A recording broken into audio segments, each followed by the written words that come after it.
During the hunt, a group of black-clad assassins suddenly appeared to assassinate Lu Yu. I thought to myself, the killers I hired this time are all experts. Lu Yan is definitely dead this time. In the midst of everyone's panic, I sneaked onto a carriage, planning to slip away, but unexpectedly, a hand suddenly reached out to me and pulled me into the carriage. I fell into Lu Yan's arms. He made a shushing gesture at me.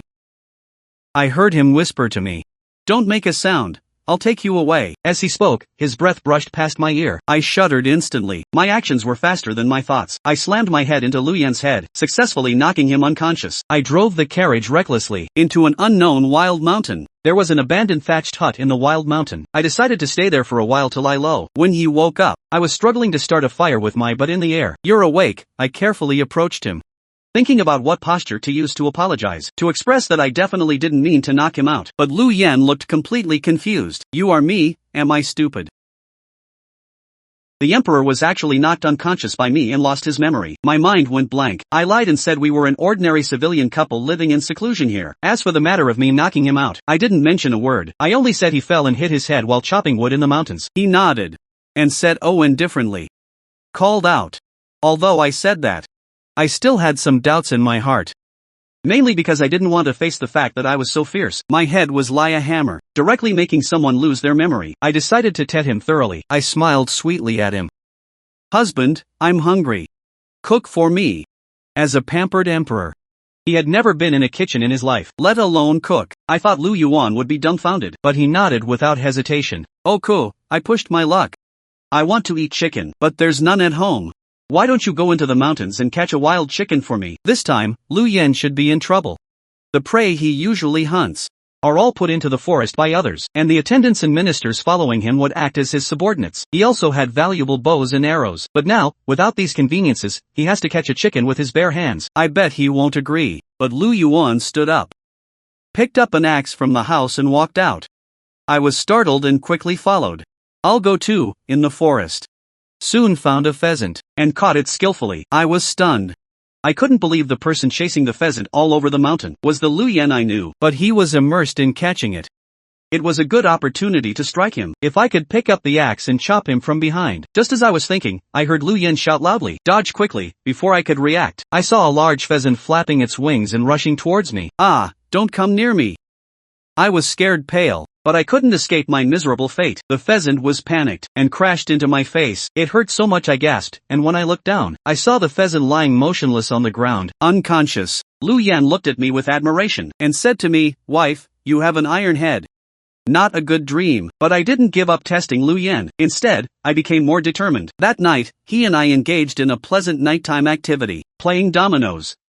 I was full of confidence. Threw out 2 cards, a pair of grand tutors. Lu Yan curled his lips. Threw out 4 cards. For talents, can't beat that. I gritted my teeth, thinking, this dog emperor is indeed a dog. He was actually holding big cards in his hand, so it was Lu Yan's turn to play first, but he unexpectedly played a chief eunuch. I was overjoyed and quickly played a card. A Shinbailu. Lu Yuan was confused. "You clearly played a consort." While observing his expression, I answered, "That's right. Shinbiluo is the name of the consort." Lu Yan suddenly understood and then said, "Can't beat that." I smiled at him and threw out an emperor. "A Lu Yan, Ji Hui, Lu Yan, Wu Lu. It seems Lu Yan is the emperor's name." I nodded. Lu Yan seemed a bit helpless. Looking at the last card in my hand, he said to me, "I lost." I grinned and threw out my last card, a virtuous consort. One Zhang Wanwan laughed. Lu Yan chuckled, "You actually calling the emperor and consorts by their names. Fortunately, we lie in this deep mountain forest. Otherwise, if others heard, our lives would be in danger. What's there to be afraid of? There's no one here," I said nonchalantly, but I was secretly relieved.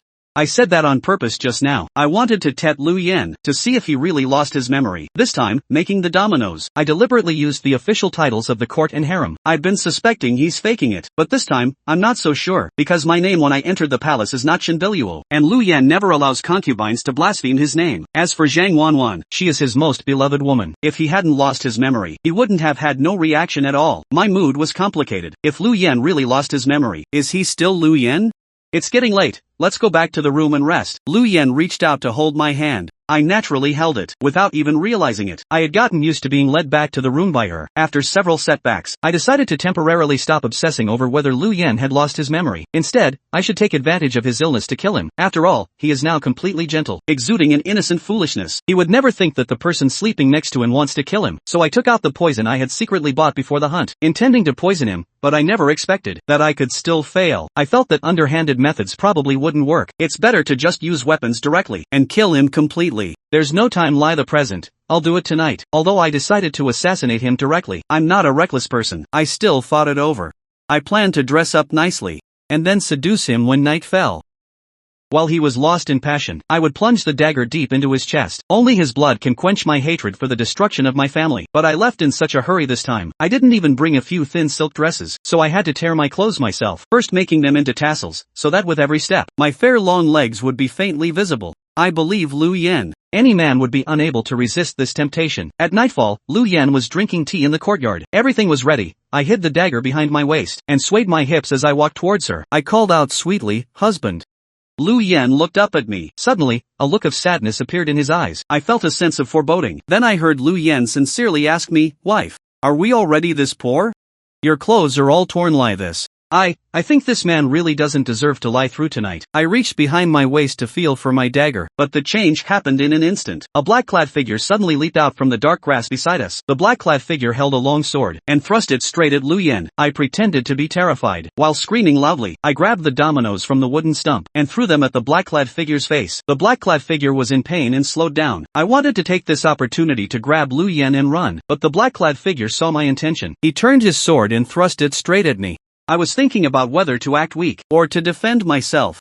Lu Yan, at some point, had picked up the axe used for chopping wood on the ground, and flashed in front of me. He raised his hand to block. The black-clad figure's sword scraped past his arm, cutting a gash in his arm.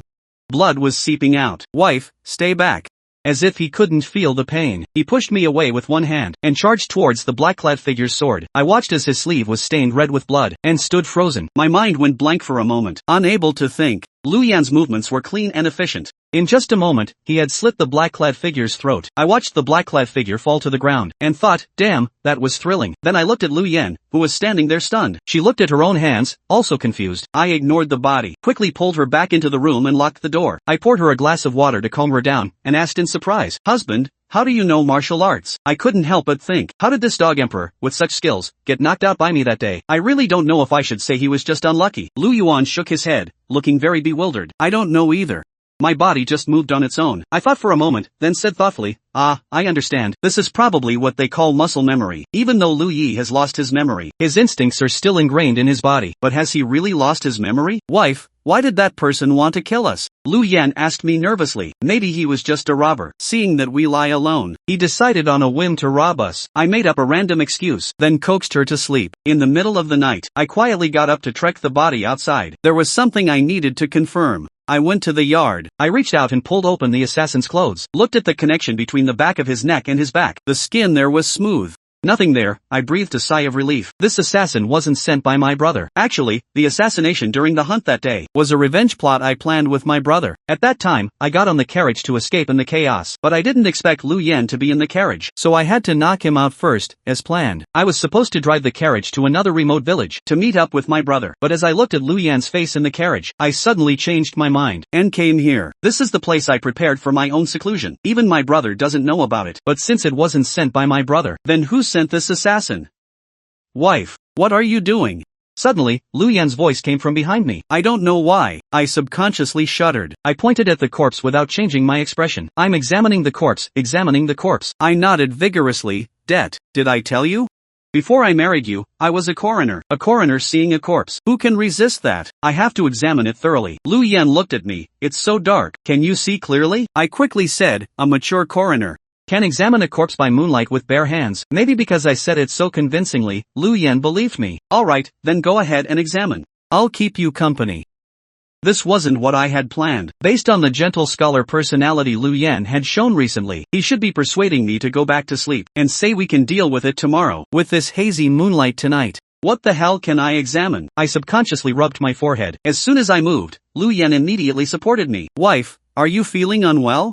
I was overjoyed. Immediately collapsed limply into his arms. I have a headache, and I saw his expression change slightly. He immediately bent down and scooped me up into his arms, striding towards the house. The moonlight enveloped him. With a soft, gentle glow, she pursed her lips, serious with a hint of worry. But his hands held me steadily. I admit, at that moment, my heart was racing. The next morning, I crouched on the ground, continuing to examine the corpse. I wasn't lying about that. I had worked as a coroner for a while, disguised as a man, to make a living. The assassin from last night was now stripped clean by me. I was too absorbed in my examination, and didn't notice Lu Yan, whose face had turned as black as coal. The fatal wound is the one you made last night when you slit his throat. But he has many old scars on his body. He should be a professional killer, or someone who kills for a living. He has a deadly poison hidden between his teeth. It seems that if he were captured alive, he would bite down and kill himself. There's nothing obvious on her body. Speaking of which, my gaze stopped on his hand. More precisely, on his tiger's mouth. I looked closely, confirmed that there was a bamboo leaf-shaped tattoo on his tiger's mouth. This is a tattoo only the Emperor's guards have. My heart skipped a beat. I felt that things were probably not that simple. Wife, what's wrong? Lu Yan walked up to me. I subconsciously wanted to cover the assassin's hand, but it was too late. He said, this person's birthmark on his hand is quite unique. Det, it's my first time seeing it too. I quickly agreed, but my heart was pounding. The secret guards are the Emperor's last resort. If even his last resort betrays him, does he have any way out? I originally thought this place was absolutely safe, but now it seems it's already been exposed. I looked at Lu Ying, whose eyes were full of innocence, and remembered how he protected me last night without regard for his own safety. I only thought for a second before making up my mind. Husband, let's go down the mountain. When we left, Lu Yi even brought the dominoes that were scattered all over the floor, and touched the consort card regretfully. It's all stained with blood. Once we're settled, I'll make a new one. Since we have to make a new one anyway, why keep this one? Throw it away. I took the card from his hand, and threw it into the grass by the roadside. Lu Yan watched as I threw away the card. I don't know why. I actually saw pain in his eyes. Has Lu Yan become so stingy since I've been taking care of him? He can't even bear to throw away a wooden card. What a sin. Walking on the road, I suggested, the journey is long. Why don't we play something exciting? Lu Yuan was intrigued. What exciting thing? I smiled at him. Let's play truth or dare. We can ask each other questions, but we can only tell the truth. No lying. Lu Yan agreed without a second thought. I discreetly took out a small bottle from the small pouch at my waist, and opened the lid. Inside this bottle was a truth-telling worm. Although it's called a truth-telling worm, it's not a worm that makes people tell the truth. Once bitten by this worm, if you tell a lie, it will mutate. But once this worm bites, the person will die quickly. So unless it's the right time, I don't want to waste it. Now is the best time. From now on, if Lu Yan lies, I'll be able to tell immediately. So I asked him, have you really lost your memory? He looked at me, his eyes without any evasion. Lie the clearest spring water in the mountains, reflecting the sky, and also reflecting my full of suspicion and doubt at this moment. I stared at her face, from her brow to her lips, from her temples to her jaw, not letting even the slightest muscle twitch escape. My hand, hidden in my sleeve, was holding the empty bottle. My knuckles were white from the strain. Her face was still handsome, with no signs of swelling. Even the fine lines at the corners of her eyes were still as gentle as usual, no signs of being triggered by lying. So it seems he really has lost his memory. I breathed a sigh of relief. The tightly strung string in my heart suddenly loosened. Even my shoulders slumped a little. I even felt a sense of relief that I myself found absurd. Relieved that he had really forgotten. Forgotten that he was the Supreme Emperor. Forgotten that I am Shinjia's daughter, who wants to harm her. Forgotten the deep blood feuds. And forgotten the intrigues of the harem. But this relief didn't last long. Lu Yan suddenly leaned in. His gaze fell on my slightly relaxed face, a faint smile curling at the corners of his lips. He asked, wife, what were you planning to do last night? Her voice was still gentle, like the evening wind brushing through the treetops in the mountains. But these words were like a thunderbolt, striking my heart unexpectedly, making me freeze instantly. I was stunned. My mind was racing. Countless excuses surged in my mind. I finally chose the most absurd one, and the one that best fit the identity of an ordinary peasant woman at this moment. I just wanted you to see how beautiful I am. Just to please you. As soon as I finished speaking, I felt a familiar swelling numbness on my cheek. It felt like countless tiny bugs were crawling under my skin, moving up from my jaw. Even my ears felt hot, and Lu Yan's eyes instantly changed from gentle to shocked. His pupils slightly dilated, staring straight at my face, his tone full of urgency. Wife, your face. My heart skipped a beat. I fumbled and pulled out the small bronze mirror I had hidden in my clothes. The mirror surface was a bit blurry, but it still clearly showed my current appearance. My face was swollen like a steamed bun. My eyes were squeezed into slits. My lips were even more exaggerated than after drinking that thing earlier. Even the flesh on my cheeks was sagging, looking utterly ridiculous. Wife, I think I saw a little bug bite you just now. Right when you were speaking, Lu Yan reached out to touch my face, but was afraid of hurting me. His fingers hovered in midair, his eyes full of worry. What's wrong? Is that bug poisonous? I almost blacked out. A lump of anger stuck in my throat. That bug actually bit me. I clearly opened the lid and aimed it at him. How did I end up being the one affected? How is this man so lucky? He escapes danger every time, and every time, I end up suffering the consequences. My fingers holding the bronze mirror were trembling. I wanted to throw this broken mirror on the ground, but I had to force myself to stay calm, and stammered an explanation. It's nothing. Maybe a mosquito from the mountains bit me, and it swelled up. It'll go down in a while. I used to get bitten like this all the time. As soon as I finished speaking, the swelling on my cheek worsened. Even speaking made my cheeks ache. I cursed myself for being clumsy, but I had to tough it out, and Lu Yan believed me. He quickly helped me sit down on a bluestone by the roadside, and fanned me with his hand, then bent down to search through the grass around us, muttering to himself. I remember there's a kind of mint grass in the mountains. If you crush it and apply it, it can reduce swelling. Let me find it. Watching his back as he bent over and searched carefully through the grass, sunlight filtered through the gaps in the leaves and fell on her head, gilding it with a faint golden light. Her arm was still wrapped with the cloth bandage from the assassin's cut last night. Now, due to her bending over, a little blood was seeping out from the edge of the bandage. But she didn't care at all, only focused on finding the swelling-reducing grass for me. I looked at that glaring red spot, and felt an inexplicable tightness in my heart. Even the swelling pain on my cheeks seemed to lessen a bit. After a short while, he came back with a few stalks of mint grass still covered in dew. Kneeling in front of me, carefully crushed the grass, squeezing out the green juice, and gently applied it to my cheek. The coolness of the mint instantly dispelled the numbness and swelling. I let out a comfortable sigh. Seeing my expression relax, he breathed a sigh of relief, and smiled. Good thing I found it. Otherwise, seeing you swollen like this would have made me feel bad too. His fingertips carried the coolness of the mint, brushing past my cheek, with a touch so gentle it was unbelievable. I instinctively turned my head, but fell into his tender eyes. Those eyes held deep concern. Without a hint of falseness, my heart skipped a beat. I quickly looked away, gazing at the mountain path ahead, pretending to admire the scenery, but my ears quietly turned red. About half an hour later, the swelling on my face finally subsided, returning to its original appearance, though faint red marks remained. I touched my cheek, stood up, forcing calm, and said, "All right, no more planting. Let's continue on our way. Don't waste time." Lu Yan also stood up, and casually brushed the dust off my clothes, nodding in agreement. "Oh cool. Whatever you say." She still held my hand, her palm warm, her fingertips with thin calluses, worn from chopping wood, catching chickens, and starting fires these days. No longer the emperor's hand. That was pampered and never did rough work. I let her hold me, but touching the calluses on his palm felt more reassuring than when he wore a jade thumb ring. As soon as this thought arose, I pinched myself hard. "You're crazy. He's your father's murderer. Even if he's lost his memory, even if he's treating you well now, it doesn't change the facts." But another voice in my heart emerged. "If he really was the one who wiped out your family, why is he so good to you after losing his memory? Why would he rather go hungry himself, and leave all the wild fruit for you? Why, knowing there's danger, would he still stand in front of you?" Two thoughts pulled at each other in my mind, making me restless and confused. Even the mountain path felt like I was walking absent-mindedly. My foot slipped, and I nearly fell off the stone steps. Lu Yan was quick and sharp, and pulled me into his arms. His arm tightly around my waist, he said in a deep voice, "Be careful, Jean Luois." I leaned against his chest, could smell the faint scent of grass and wood on him, mixed with a slight smell of blood, the scent of his wound. His breath lingered around my nose, making me forget to struggle for a moment. He looked down at me, a hint of helplessness in his eyes, and a touch of indulgence. "Why are you so distracted? Are you still feeling unwell?" "No." I quickly pushed him away, my ears burning, and walked a few steps ahead, trying to create distance, just tired from walking. He wasn't annoyed, just slowed down and followed behind me, still reaching out to protect me, afraid I'd fall again. And so we walked, stopping now and then, the sun gradually setting in the west, making me feel heavy all over. I was almost numb from walking, my legs felt like lead, tired and hungry. We had left in a hurry, without time to prepare any food. The leftover dry rations from last night in the hut were long gone. Now my stomach was growling with hunger. I barely had the strength to speak. Lu Yan clearly noticed my exhaustion, stopped, looked up ahead. Suddenly his eyes lit up. Pointing at a nearby hollow, he said, "Look, there's a cave over there. Let's rest for a day before moving on. It's too dangerous to walk the mountain path in the dark." I followed his gaze, and indeed saw a dark cave entrance on the cliff face, hidden by vines, hard to spot. Without looking closely, I nodded. I really couldn't walk anymore. Having a place to rest was a blessing. Lu Yan led me to the cave, first used an axe to clear the vines at the entrance, then picked up a branch and probed inside, confirming there were no wild animals. He turned back and smiled at me. "It's safe, come in."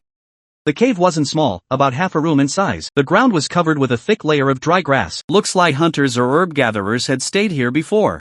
The grass was pressed flat and neat, not too uncomfortable to lie on. Lu Yan carefully arranged the dry grass again, laying the flattest and thickest part in front of me. Helping me sit down. You rest first. I'll go gather some dry wood for a fire. It gets cold in the mountains at night, don't catch a chill. I watched his back as he turned and walked out of the cave. The wound on his arm was still oozing blood, yet he still worked without complaint. That bit of irritation in my heart was replaced by an indescribable emotion. I leaned against the cold cave wall and closed my eyes to rest. I could hear him gathering wood outside, and the rustling of wind through the treetops. Somehow, it felt peaceful. Before long, Lu Yan came back carrying a bundle of dry wood. Sweat beaded on his forehead. A few dead leaves clung to his hair, but he still smiled as he piled the wood in the center of the cave and lit it with a flint. The flames crackled to life. The dancing firelight illuminated the entire cave, and also lit up his face. The warm yellow light fell on his features, making his already handsome face even softer. The cave instantly warmed up, dispelling the mountain chill. Lu Yan sat by the fire, rubbing his hands, suddenly pulled out a handful of grape-sized red berries from his chest, and handed them to me. The berries had a faint fruity scent. Their smooth skin looked sweet and refreshing. Pick them off the cliff while gathering wood. There's not much to eat in the mountains. Just make do with these to fill your stomach. I looked at the dozen or so berries in his hand, each one plump and bright red. But my heart sank. I noticed Lu Yan hadn't kept any for himself, and asked instinctively, "What about you? Aren't you eating?" Lu Yan just gave me a gentle smile, and pressed the berries into my hand. His fingertips touched my palm. With a slight chill, I already ate. I had plenty while picking them outside. "These are all for you." "You're lying," I called him out without hesitation, holding that warm berry. My voice tightened. I knew this wild fruit was called mountain red berry. It grows on steep cliffs, on a short tree that produces very few berries. Basically, a tree only bears a few scattered ones, and this tree's roots are shallow, making it hard to survive. You'd be lucky to find a few searching the whole mountain. You gave me over a dozen at once. You must have searched for a long time, and couldn't bear to eat any yourself. When I was a child, I followed my father into the mountains to gather herbs, and saw this mountain red berry. It's extremely hard to pick. You have to cling to the cliff, and one slip could make you fall. My father always said this fruit was a mountain treasure. Sweet, but very difficult to pick. Lu Yuan saw I had caught him, and the smile on his face faded a bit. He sighed, reached out and ruffled my hair, the gesture natural and intimate, as if he'd done it 1,000 times. "These berries are small and few. Not even enough for you alone. How could they be enough for two of us? I'm strong and healthy. Skipping a meal is nothing. You're weak. You can't go hungry." His hand was large, as he ruffled my hair. His touch was gentle, with a familiar warmth. I forgot to dodge for a moment, letting him ruffle it. My feelings were very complicated now. Lion overturned 5 spice bottle. Sour, sweet, bitter, spicy, salty. All rushing up at once. The person I wanted to deal with was going hungry for me, was climbing steep cliffs to pick wild fruit for me, would rather suffer himself and leave the best for me. If I told anyone that the Emperor, the Son of Heaven, or a woman who wanted to deal with him, would rather go hungry and risk danger on a cliff, people would probably think I was crazy and think I was delusional. If Lu Yan regained his memory and remembered this scene, would he regret it deeply? Would he feel that all his tenderness these days had been wasted? "I can't eat this many, let's split them." I steadied myself, divided the berries in my hand in half, and without argument, pressed them into his hand. My fingertips touched his palm, and I felt his hand tremble slightly. But the moment the berries were in his hand, I heard him hiss and gasp sharply, then instinctively reach with his right hand to cover his left arm. His brows furrowed slightly. A flash of pain crossed his face. My heart tightened. I remembered his left arm still had the wound from the assassin last night. My sudden movement had been too hasty, and had aggravated his wound. I quickly pulled his arm over, and carefully untied the cloth wrapped around it. The cloth was soaked with blood, stuck to the wound. As I peeled it off, Lu Yan's body stiffened slightly, but he didn't make a sound.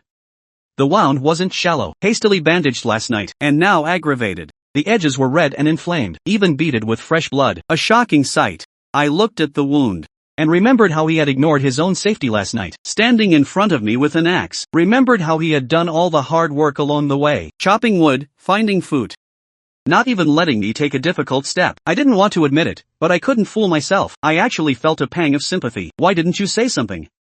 You aggravated your wound, didn't you?" My voice was urgent and a bit self-blaming. I pulled a clean handkerchief from my chest. This was something I brought when I entered the palace, always kept on me. Now I carefully wiped the blood around his wound, moving as gently as possible. "Bear with it. I'll re-bandage it for you." Lu Yuan watched me as I bowed my head to bandage him. His eyes filled with tenderness, a faint smile on his lips. "Letting me handle his arm," he said softly. "It doesn't hurt. Not at all." As long as you're Oku. His voice was soft, lost in the crackling of the fire, but it reached my ears clearly. Lie a small pebble, dropped into the calm lake of my heart, rippling out in circles. My hand, bandaging him, paused. I didn't dare look into his eyes, afraid I'd drown in that tenderness, and never escape. After hastily bandaging the wound, I stuffed the remaining mountain red berries into his mouth, and said firmly, "Eat. You have to eat. Otherwise, I won't eat either." Lu Yan looked at my stubborn expression. The smile in his eyes deepened. He opened his mouth and bit the berry. The sweet juice spread in his mouth. He nodded. Sweet. Really sweet. I also bit a berry. Sweet with a hint of sourness. But it tasted better than all the delicacies in the palace, maybe because he had climbed the cliff and picked them one by one. We sat by the fire, sharing the few mountain red berries. The firelight flickered, reflecting on each other's faces. The cave was quiet. Only the crackling of the fire and our soft breathing, creating a scene of peaceful times. As if we were truly an ordinary couple living in seclusion, without hatred or scheming, only each other. The sun gradually set. The mountain darkened quickly. Soon, it was completely dark outside. The mountain wind howled past the cave entrance, bringing waves of chill, making the fire flicker.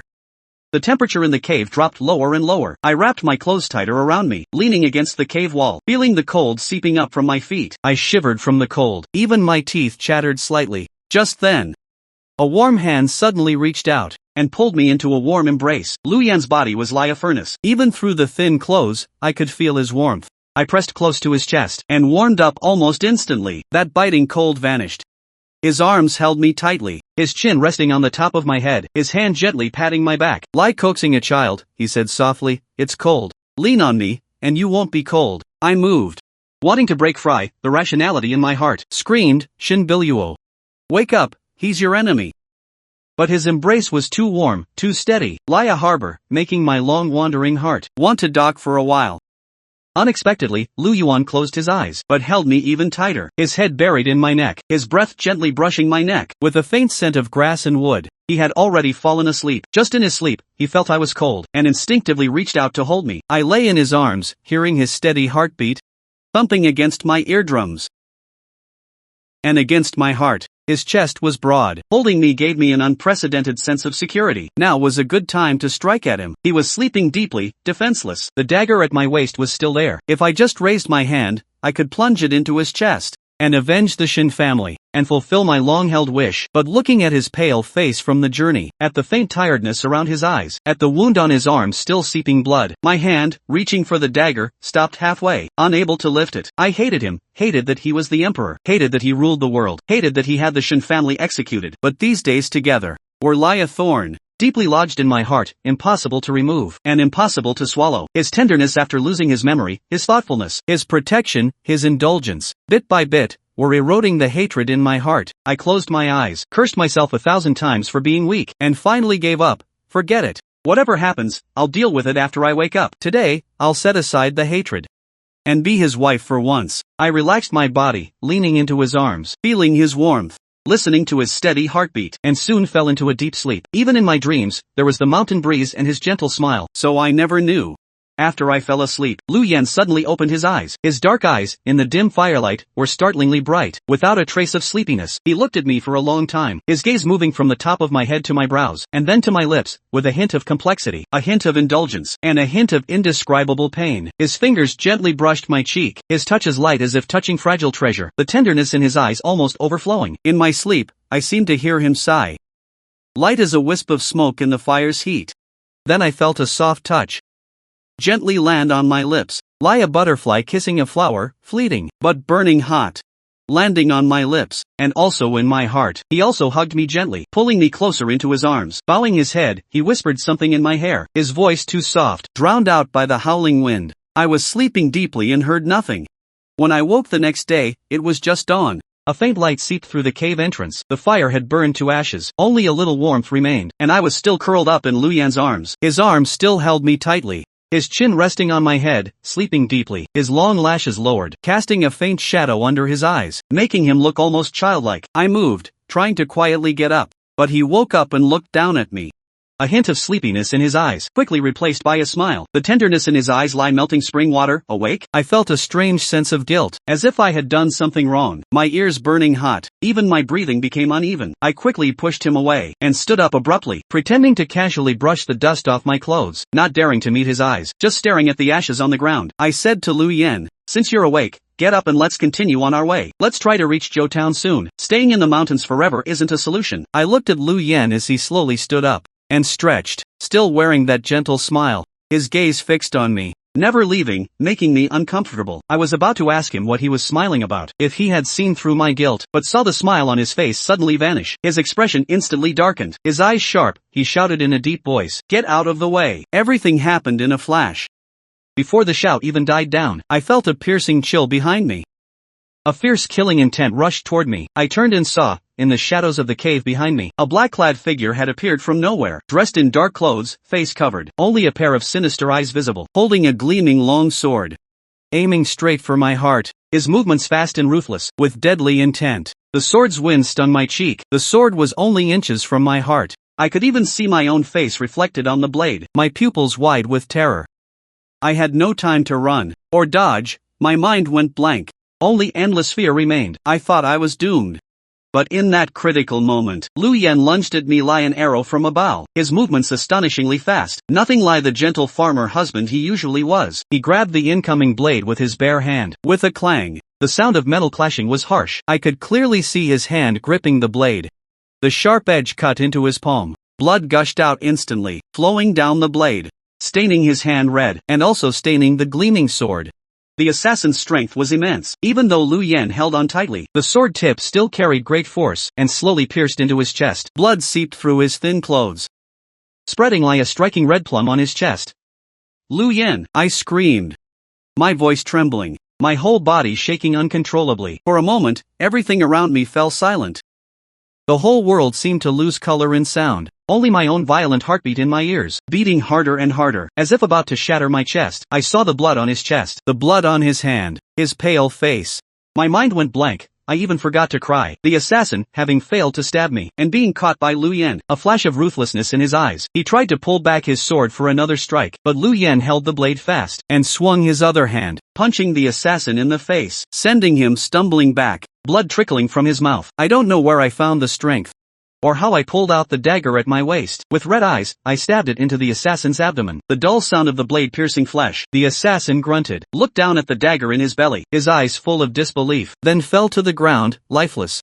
When I came to my senses, I was already supporting Lu Yen, stumbling as I fled from that cave. His body leaned limply against mine.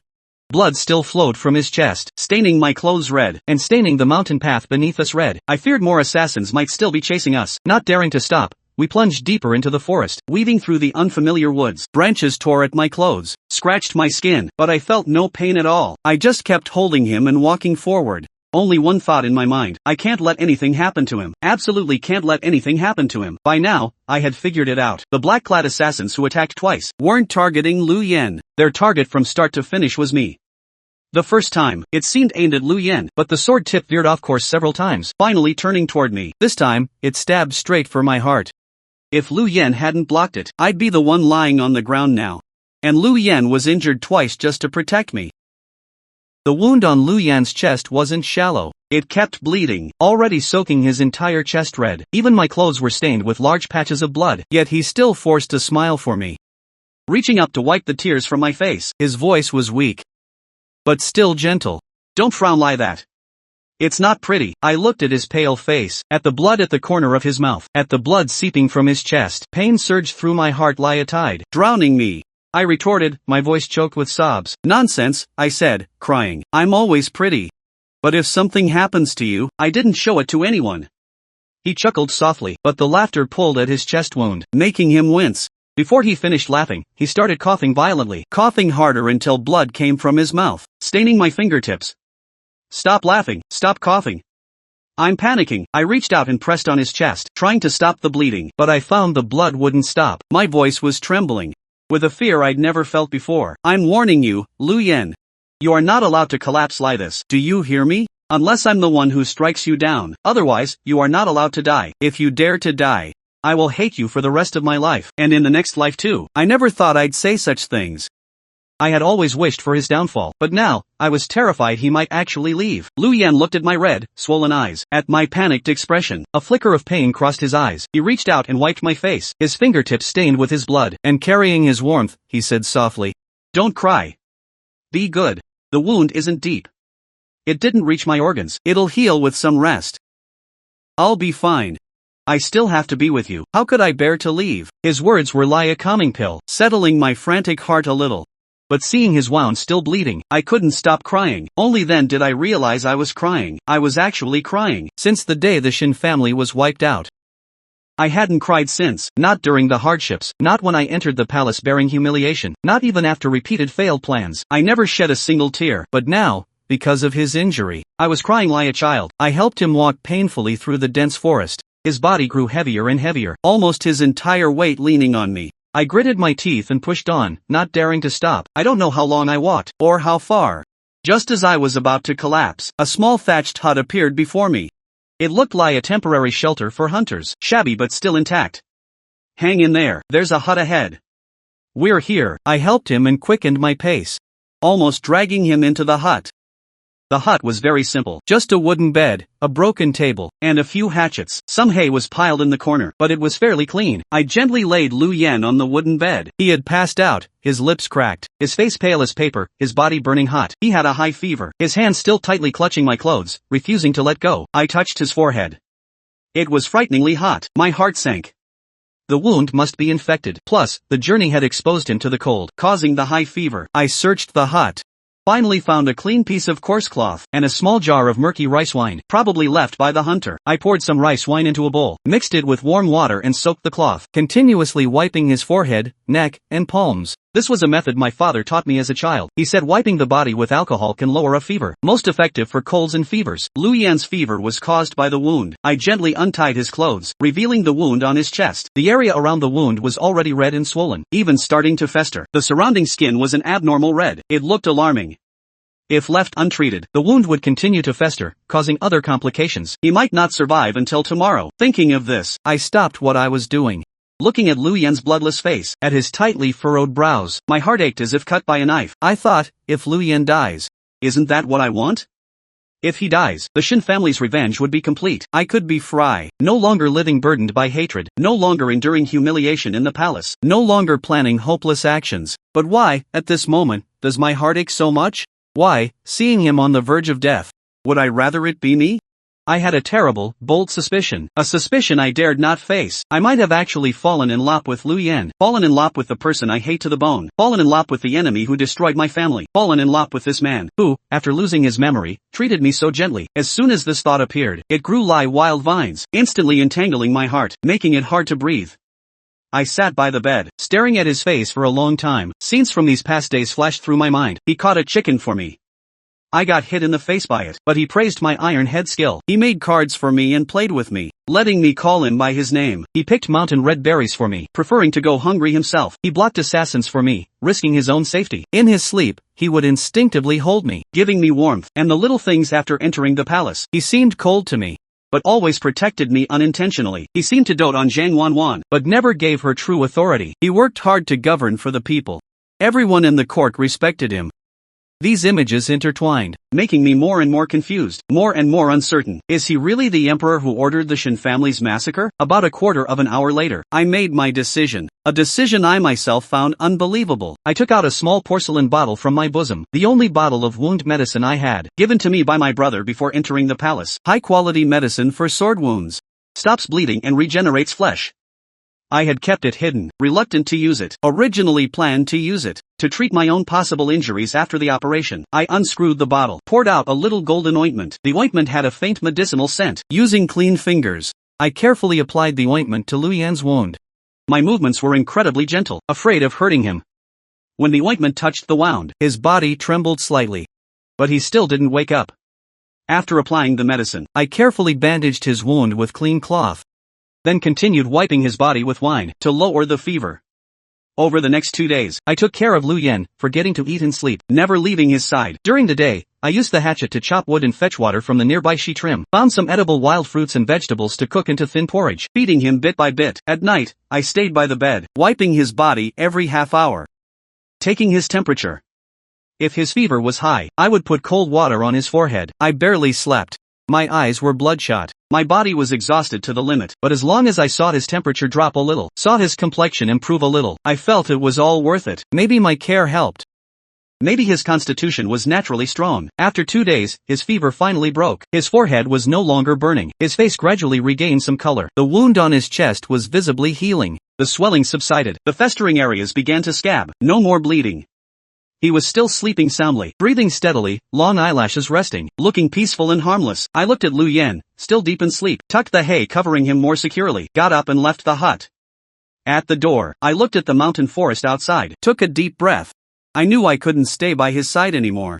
I had already developed feelings. If I stayed any longer, I would only sink deeper, more and more unable to extricate myself. In the end, I would only forget my original purpose, forget the Shin family's blood debt. Besides, his wound had healed. Staying here would only attract more assassins. Those assassins were targeting me. I couldn't drag him down anymore. I took out a signal arrow from my bosom. It was made of pure gold, carried by Lu Yen, engraved with the royal totem. On the day I knocked him out, I had secretly taken it, kept it hidden on me, originally planned to use it to threaten him. I never thought it would come in handy now. This arrow is exclusively for the royal family. Once fired, Lu Yen's secret guards and imperial troops would quickly follow the signal and find this place. They would safely bring him back to the palace, back to his rightful place. And I should leave too. Leave him, leave all of this. Find a secluded place where no one knows me. Maybe we'll never see each other again. I raised my hand and fired the signal arrow into the sky. The arrow pierced the sky with a sharp whistle, disappearing into the clouds. After doing all this, I stood at the door for a long time, stunned. My heart felt hollowed out, empty and aching terribly. Before leaving, I couldn't help myself. I turned back to the hut to say goodbye to him, even if he couldn't hear me, even if only I knew about this goodbye. I walked to the bed and looked at his sleeping face, whispered, "Lu Yen, I'm leaving. Thank you for taking care of me these past days. Thank you for protecting me twice. What I owe you in this life, I'll repay in the next." The Shin family's revenge. I think I probably can't carry it out anymore. You must lie well. Be a good emperor. Protect the people of the world. That way, my letting you go won't be in vain. I had only said a few words, when Lu Yen suddenly opened his eyes. Those originally drowsy eyes were now startlingly bright, without a trace of the confusion of just waking up. Only a deep abyss. Lie a bottomless chasm, instantly swallowing me whole. He grabbed my wrist with astonishing force, squeezing my wrist painfully. I couldn't break free at all. I saw his eyes were sharp and piercing, the depth and coldness in them, completely different from the gentleness of these past days. I was startled, my heart pounding wildly. Even my breath stopped. You're awake. He looked at me. His expression was completely different from before. Cold, sharp, and a hint of indescribable disappointment. His thin lips parted. The words he spoke pierced my heart like ice. "Why didn't you do it?" I was stunned. My mind went blank. I didn't understand his words at all. Do what? What do you mean? He suddenly sat up, ignoring that his chest wound hadn't healed yet. He pulled me closer. Our faces were inches apart. I could feel his body heat, and the sharp aura emanating from him. The pressure of the supreme ruler. The pressure I had seen on him countless times since entering the palace. His gaze locked onto me. He asked clearly, word by word. "When I was unconscious, it was your best chance. Why didn't you kill me? And before, in the cave, in the hut, you had countless opportunities to strike, but you didn't. Why?" I was shocked, as if struck by lightning. My blood seemed to freeze. My wrist hurt terribly from his grip, but I couldn't feel it. I only felt cold all over, from head to toe. You knew all along that I wanted to strike? So it was all fake. His amnesia, his gentleness, his thoughtfulness, his doting. All an act. He knew all along that I wanted to strike, knew I was a maid from the Shin family, knew my purpose for entering the palace, even knew all my plans and schemes. Furious, I used all my strength to shake off his hand. But his hand was like iron, holding tight. I couldn't shake it off. I shouted at him, my eyes red. "Since you knew I wanted to strike, why did you still come with me? Why did you pretend to have amnesia? Why did you treat me so well? Was it fun to toy with me, watching me lie a fool? Planning against you on one hand, and falling for you on the other? Was it fun?" The more I spoke, the more agitated I became. Tears wouldn't stop falling. Pain and anger surged through my heart like a tide, drowning me. I felt like a clown, being played by him. The gentleness and beauty of these past days were all a carefully planned deception, and I had foolishly fallen for it. Even developing feelings and wanting to give up revenge. Lu Yan looked at my red, swollen eyes, at my agitated state. The force on my wrist loosened a little. The coldness in his eyes faded a bit. A hint of complexity appeared. He said in a deep voice, because the one Zhang Wanwan wanted to kill was you. Zhang Wanwan? I was stunned. My crying stopped abruptly. I looked at him in confusion. What does she have to do with this? Zhang Wanwan is the daughter of Prime Minister Zhang. After entering the palace, she rose quickly, becoming the emperor's favorite. She was my biggest rival in the harem. I always thought she was just jealous of my position. Jealous of the emperor's special regard for me, but I never thought her target was actually my life. Lu Yan looked at me and slowly revealed the truth. His voice was low, with a hint of coldness. Zhang Wanwan found out about your plan, knew you were working with your brother to strike at me during the hunt. Also knew you planned to escape after the attack. She deliberately used you, leaked your plan to Prime Minister Zhang, and secretly arranged assassins to eliminate you after you escaped. To remove the threat forever. Then she would send someone to rescue me in the crisis. This way, she would not only gain merit, but also eliminate her biggest rival, and become the emperor's savior. Thus, the empress position would be hers. I listened, dumbfounded. A cold sweat broke out on my back. I always thought I was the hunter. Little did I know, I had become someone else's prey. Zhang Wanwan's strategy of the mantis stalking the cicada, with the oriole behind, was so vicious. To be absolutely sure, she even pretended to be curious, and asked me if the secret guards had any marks, wanting to use my secret guards or eliminate them, leaving me with no one to use, so I went along with it. Made up a mark of a bamboo leaf tattoo on the tiger's mouth, told her to draw the snake out of its hole. To see how bold she really was. To see how much ambition the Zhang family had. I see. No wonder the first assassin had a bamboo leaf tattoo on his tiger's mouth. That wasn't a real secret guard at all, but someone Zhang Wanwan hired based on the mark you made up, disguised as one. The real secret guard mark isn't like that at all. The mantis stalks the cicada, unaware of the oriole behind. Lu Yan had long seen through her and the Zhang family's ambition, their greed for the empress position and imperial power. So on the day of the hunt, he turned the tables. Pretended to be knocked out by me, pretended to have amnesia, followed me into these deep mountains. 1. To protect me, prevent me from being killed by Zhang Wanwan's assassins. 2. To test my true feelings. To see if I truly wanted to kill him. I looked at him, my anger gradually fading, replaced by endless confusion and grievance. Without another word, I tried to leave, to escape this suffocating place. Escape this man who had deceived me for so long. Lu Yan immediately hugged me, tightly, not letting me break free. His chin rested on the top of my head. His voice carried a hint of barely perceptible panic. Don't go. You haven't answered me yet. Why didn't you kill me? I was in his arms, could feel the wound on his chest still heaving slightly, could feel his heartbeat, and could feel his panic. I gritted my teeth. My voice choked with tears. When you had amnesia, you weren't the lofty emperor. Just my husband. I couldn't bring myself to do it. Is that reason good enough for you? Excuses. Now you know I never lost my memory. No, this was all my scheme. Why didn't you strike then? Just now, when I was unconscious, you clearly had the chance. Why did you give up again? This man had a sharp tongue. Even now, he was forcing me to answer. I stomped hard on his foot, using all my strength to push him away. Shouldn't you be telling me to leave? Shouldn't you be punishing me? Why ask all this? But Lu Yan didn't budge. Even after I stomped on his foot, he still held me, looking somewhat stubborn. You didn't kill me. Because deep down, you don't believe that I'm the emperor who would fabricate charges and wipe out your entire family. Right? I fell silent.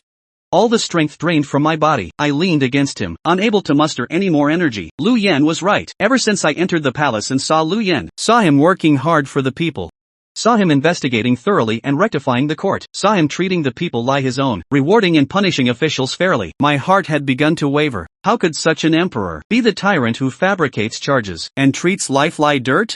How could he have wiped out the Shen family for no reason? But at the same time, revenge was like a mountain pressing down on my heart. I had always hoped Lu Yan would give me an explanation, but he never mentioned it. Just like he kept playing dumb, pretending not to know I'm from the Shen family. I stubbornly retorted, no, I won't kill you, because you saved me twice. I'm not one to repay kindness with enmity. Don't ever see me again. Otherwise, I will definitely strike at you. After saying that, I pushed him away hard and ran off. I knew nothing about the Shen family matter. I stopped in my tracks. Lu Yan, enduring his pain, came up behind me. He asked me, would you be willing to hear my explanation? I felt like a child who had been wronged for so long, with no one ever asking about it. Then suddenly, one day, someone came to ask me, are you sad?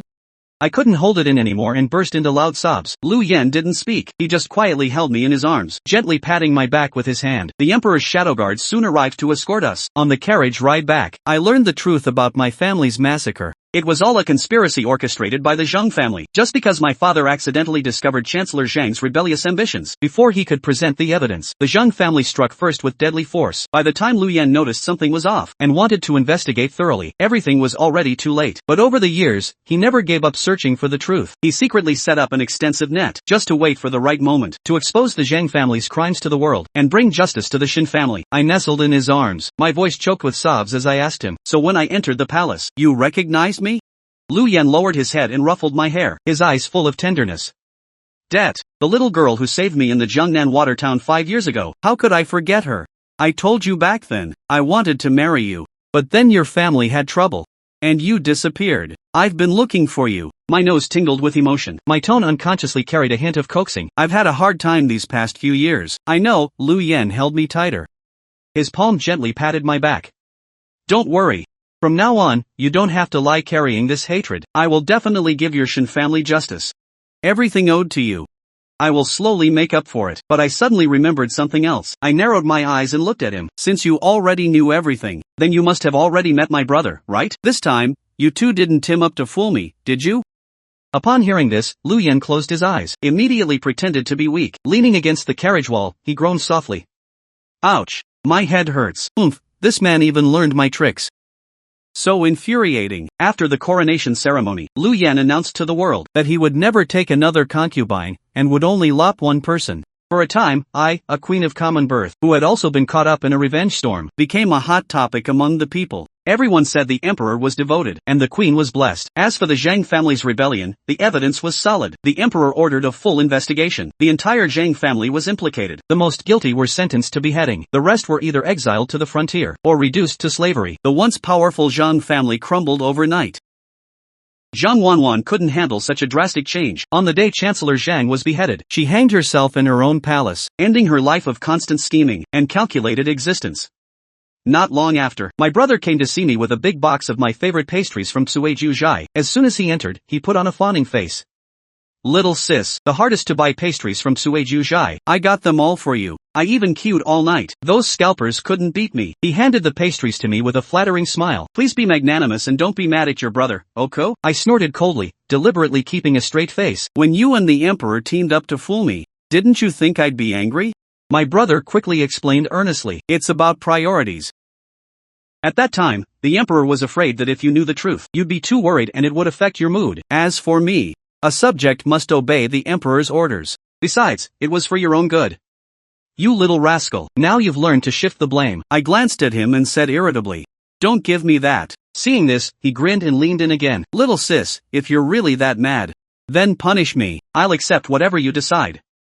"Fine, then I'll punish you severely," I agreed readily and decisively. The smile on my brother's face instantly froze. He looked at me in disbelief. I held back my laughter and continued. "The emperor also agreed to appoint you as the frontier commander, to guard our great Chu's territory, and protect our country." Upon hearing this, my brother's eyes instantly reddened. He was too moved to speak. After a long pause, he finally managed to say, "You're truly my sister." He had always aspired to the battlefield, wanting to become a great general who defends the nation. This position was exactly what he had dreamed of. He looked at me and said solemnly, "Don't worry, I won't let you and the emperor down. I will guard the frontier and protect the people." I suppressed my reluctance, nodded at him and said with a smile, "Then I'll wait for you to become a mighty general, and return to me in glory."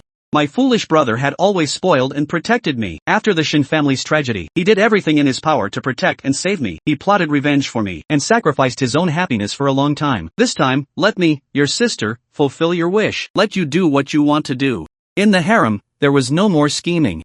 No more jealousy. Lu Yen gave all his tenderness to me. He would accompany me for walks in the imperial garden. He would personally peel my favorite fruits for me. After dealing with state affairs late into the night, he would quietly come to my palace, just to take a look at me sleeping. He would tell me amusing stories from the court, and listen to me talk about my childhood in Jiangnan. He would bring all the beauty of the world to me, and I gradually let go of my last reservations, accepting his lop wholeheartedly, accompanying him in managing this great land. Sometimes, I still think back to those days in the deep mountains, remembering the farmer husband who would catch chickens for me, make wine for me, and pick wild fruits for me. Remembering how she stood in front of me, disregarding her own safety. Remembering the flickering firelight in the cave, and that brief, but warm time. I would lean in Lu Yan's arms, and ask him with a smile, "Your Majesty, back in the mountains, you pretended to have amnesia so convincingly. Had you practiced it before?" Lu Yan would pinch my cheek, his eyes full of affection. "Just to fool you. Why would I need practice?" He would lower his head and kiss my forehead, whispering softly, "Biluo, how lucky I am to have you in this life." I leaned in his warm embrace, listening to his steady heartbeat. Looking out at the clear sky, my heart was filled with peace. After all the twists and turns, and searching, the best ending is simply to be with the right person, watching the mortal world, guarding the peace of mountains and rivers, and I am ultimately the one favored by fate. Finding the right person, blessed for life.